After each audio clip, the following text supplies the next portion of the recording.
We demanded more participation in deciding what and how we would learn. We verbally abused teachers who were inadequate, and I was often the ringleader of these attacks. I thought the school owed us a decent education. I thought that the teachers who could not do their job properly had no business standing in front of the class. My desperation over my education grew as I grew. My parents were too poor to send me to university, and I knew that whatever I learned at Celestino could determine my future. My mother kept telling me to not worry. She promised everything would turn out well, and if I stayed true to my ideals. I loved my mother very much and believe that she is one of the wisest people in the world. But on this subject, I thought she was crazy. In 1996, when I was 15 years old, one of my friends slipped my name onto the ballot for class representative. I won the election, and when all the students' representatives got together, I was elected as the president of the student government. Then, in April 1996, Gloria Cuartas, the mayor of Apartado, invited several hundred students' leaders to a special meeting. She told us that Graça Machel was going to visit Apartado to learn about the effects of war on children. These days, Graça Machel is better known as the wife of Nelson Mandela, but in 1996, she was studying the impact of armed conflict on children for the United Nations. For months, she had been traveling from conflict to conflict, interviewing hundreds of people and gathering information for her report. To prepare for her visit to Apartado, more than 5,000 children became involved in a week of reflection, which was supported by the Catholic Church, the Colombian Red Cross, and the United Nations Children's Fund. We wrote letters, poems, and stories. We painted pictures, and our work was posted on walls in the town hall. One 11-year-old wrote, "We know how to write the word peace because our teachers have taught us which letters to use, but we do not know what it really means. It must be very beautiful." Another child wrote an anonymous letter, "Dear Grasa Machel, my father was the world to me, but since he was killed, I cannot rest. I used to be a good student, but now I only disappoint my mother. She tries to help, but we live in the shadows under a great weight of sadness." The drawings were about the terrible violence of our lives. One picture, entitled "My House," showed a simple dwelling with a dead body lying in the foreground, and presumably the family members gathered around. "Violence in Uraba is stupid," wrote another child, "because we killed each other over stupid things.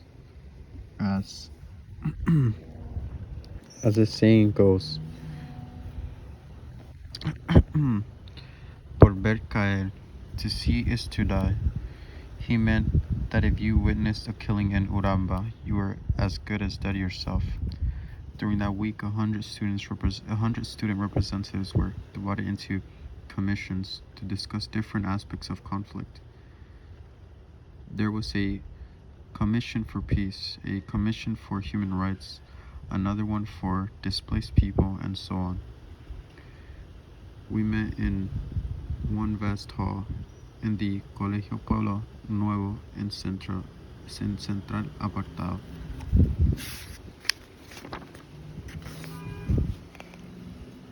I was inspired by discussing and analyzing what had been happening to us, and by the idea that the views of children mattered.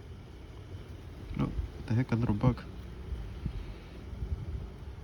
I remember telling our group in the Peace Commission, people in Colombia would rather fight over a disagreement than to talk about it. If they do talk, they are only interested in providing the other person wrong, not in finding common ground. But how can we learn to be peaceful if We don't understand what it means. No one here has ever lived in peace. We have been fighting from the time we were born, and so have our parents. By the end of the week, we had plenty of ideas. We wanted peace education in our school and a youth movement that worked for peace. We had also drawn up the Declaration of the Children of Apartado, which asked the armed groups to stop killing our parents and to make the streets safe for us to play. We said that none of the armed groups had a role to play in the future of Apartado, but that the young people had a big role, had a big role because we are the future. Some towns in Colombia have children have child mayors who act as spokespeople for children. On the last day, I was elected the first child of Apartado. My first task was to present our declaration to Graça Machel. I was 15 years old. The town hall was packed for her to visit, but I lost all fear when I went to the microphone. I said that the people in Apartado had been trying to forget the violence. They did not want to remember the terrible events of the war. Yet, I was sure that for those who lost family members in massacres like those of La Chinita and El Bajo del Oso, the pain would never die. If you kill the father, you always kill a part of the children, part of his children as well, I said. Then I read the declaration aloud and presented it to Gracia Machel. She promised she would carry our voices to the United Nations so the leaders from around the world would understand that what the war was doing to us. These might have ended there, but they didn't. We were inspired by that week. I was a child mayor, and the other students, including Joemir, had also been elected to positions in a local government of children. We thought other students should know about the government and participating in it, so oh my god, I'm about to flip the page in this little book. Okay. My bad, little book. We sent our notices to all the schools inviting everyone to attend a meeting. Truthfully, I thought that being the child mayor was a bit ridiculous.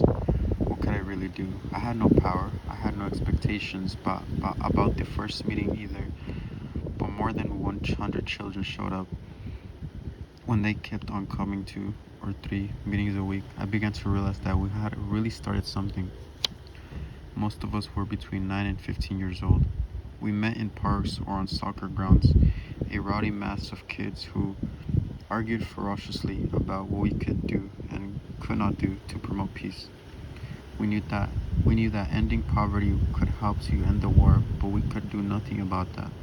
We knew that reducing unemployment would help, but we could do nothing about that either.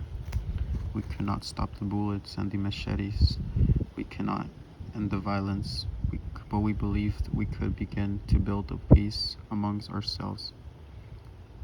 My aunt lived in the barrio of Obrero, and for several months that community had been feuding with the nearby barrio of Policarpa. It was difficult for young people from the two barrios to even walk through one another's territory. We planned a peace carnival for kids from those two communities where they could play together and see how they could see how much they had in common. With help from the church, some of us visited parents in the two communities to explain the event. It was held on neutral ground with water games and soccer, face painting, clowns, music, and more. Nothing like it had been seen in Apartado before. It was a success, but once was not enough. We planned more for the future. We also organized youth clubs where the students could play music, basketball, and volleyball, or simply hang out after school. Yet, any gathering of young people in Apartao could be mistaken for a recruitment exercise for one of those armed groups. Just a suspicion like that could lead to violence or even a massacre. As the child mayor, I decided I should explain what we were doing to the commander of the most powerful armed group in this town. Through another student, I arranged to meet the commander. We can call him Perez. In a small cafe, he was a good-looking man, about 26 years old. He bought me a soda and seemed charming and interesting while I explained that the school clubs would be genuine youth activities. I told him I told him that the children at Apartao needed to fill their minds and that this would help to take their thoughts away from the violence. Bettis told me these ideas were interesting. We are here so that things will improve. I would rather young people were busy enjoying themselves than out joining the rebels or killing someone. I had wanted to keep my meeting with Bettis a secret because I was afraid people would think I was a sympathizer, but just talking with him established a connection between us. Afterwards, if I was in the street and he was passing,